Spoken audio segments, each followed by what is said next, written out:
एकलव्य, ये नाम सुनते ही दिमाग में एक ही तस्वीर आती है ना, गुरु भक्ति और कटा हुआ अंगूठा। पर क्या ये कहानी बस इतनी ही है? नहीं, ये तो सिर्फ एक पन्ना है।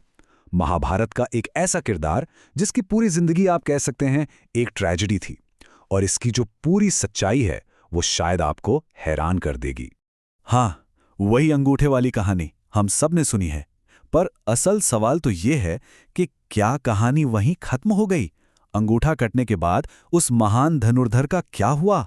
वो कहाँ गया और उसकी जिंदगी का असली और मैं कहूंगा चौंकाने वाला अंत क्या था? और पता है, इन सब सवालों से भी बड़ा एक सवाल है, एक ऐसा सवाल जो इस कहानी को और भी ज्यादा गहरा बना देता है।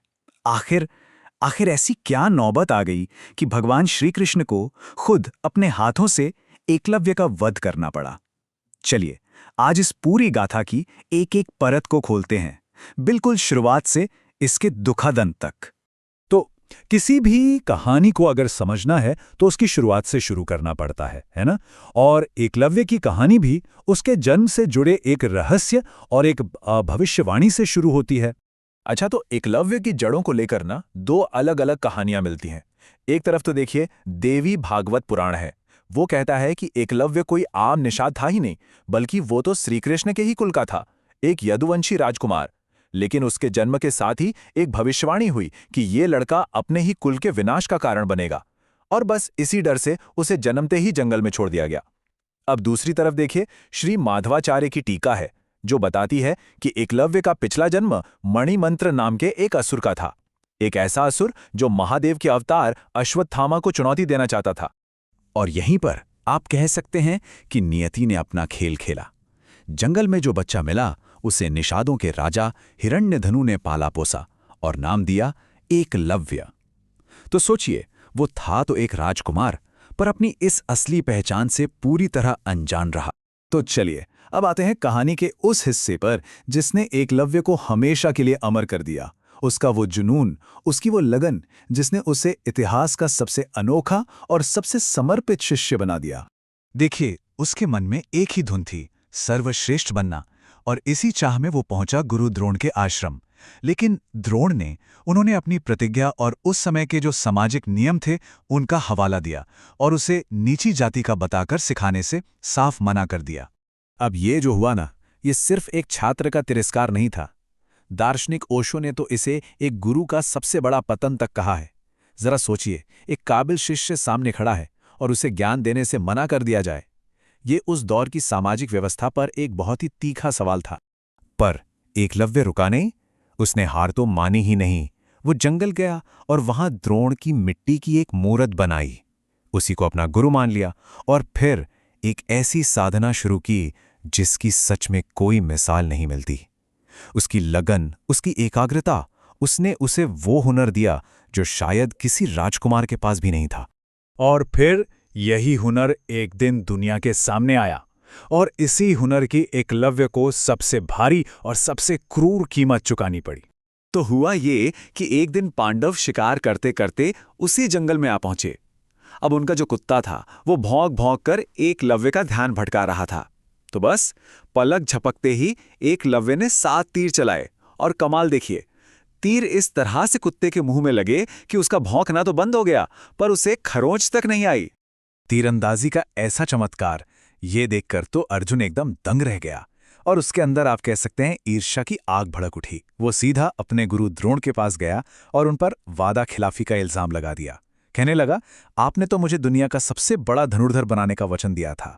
अब अपने प्रिय शिष्य अर्जुन का मान रखने के लिए द्रोण एकलव्य के पास पहुंचे, और गुरु दक्षिणा में उन्होंने कुछ ऐसा मांग लिया जो किसी भी धनुर्धर की समझिए आत्मा होती है। उन्होंने कहा, मुझे तुम्हारे दाहिने हाथ का अंगूठा चाहिए। सोचिए, एकलव्य ने एक पल की भी देरी नहीं की, एक सवाल तक नहीं पूछा, बिना कुछ कहे अपना अंगूठा काटा और अपने गुरु के चरणों में रख दिया। खुद महाभारत में इस घटना को दारुण कहा गया है, यानी अत्यंत क्रूर। ये गुरु भक्ति का शिखर था तो वहीं अन्याय की पराकाष्ठा भी। लेकिन कहानी यहां खत्म नहीं होती। असल में तो यहां से एकलव्य की जिंदगी का दूसरा और मैं कहूंगा कहीं ज्यादा खतरनाक अध्याय शुरू होता है। वो अंगूठा खोकर खत्म नहीं हुआ, बल्कि एक शक्तिशाली राजा बनकर उभरा।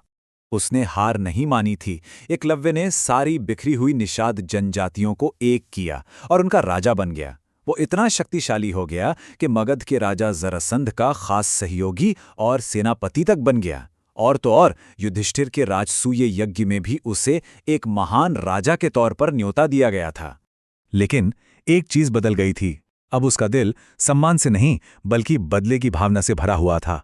वो अपने साथ हुए अन्याय के लिए कुरुवंश और यादवों दोनों को जिम्मेदार मानता था। और बस इसी नफरत में उसने बार बार श्री कृष्ण की नगरी द्वारका पर हमले किए। और बदले का यही रास्ता उसे सीधा उसके अंत की ओर ले गया, एक ऐसे टकराव की तरफ जहां सामने स्वयं भगवान श्री कृष्ण खड़े थे। महाभारत के द्रोण पर्व में श्री कृष्ण खुद अर्जुन को बताते हैं कि उन्होंने ऐसा क्यों किया। वो कहते हैं, तुम्हारी रक्षा के लिए मैंने उसे युद्ध में मार गिराया। सच तो ये है कि अंगूठा कटने के बाद भी सारे देवता और असुर मिलकर भी उसे हरा नहीं सकते थे। सोचिए, ये शब्द खुद बताते हैं कि एकलव्य कितना बड़ा, कितना अजेय योद्धा बन चुका था। अच्छा, यहाँ एक और बात को साफ करना जरूरी है। एक लोक कथा बहुत मशहूर है, आपने भी शायद सुनी हो, कि एकलव्य और कर्ण के बीच एक भयंकर युद्ध हुआ था। लेकिन सच ये है कि महाभारत हो या कोई और प्रामाणिक ग्रंथ, कहीं भी ऐसी किसी लड़ाई का जिक्र नहीं मिलता। ये कहानी शायद बाद में जोड़ी गई, हो सकता है इसलिए क्योंकि दोनों ही किरदारों की कहानी अन्याय और संघर्ष से भरी हुई थी। तो आखिर एकलव्य की ये पूरी कहानी हमें सिखाती क्या है? सबसे पहले तो ये कि प्रतिभा किसी जाति या समाज की मोहताज नहीं होती। ये हमें गुरु भक्ति का सबसे ऊंचा आदर्श भी दिखाती है, पर साथ ही ये अहंकार और ईर्ष्या के जहर को भी सामने लाती है।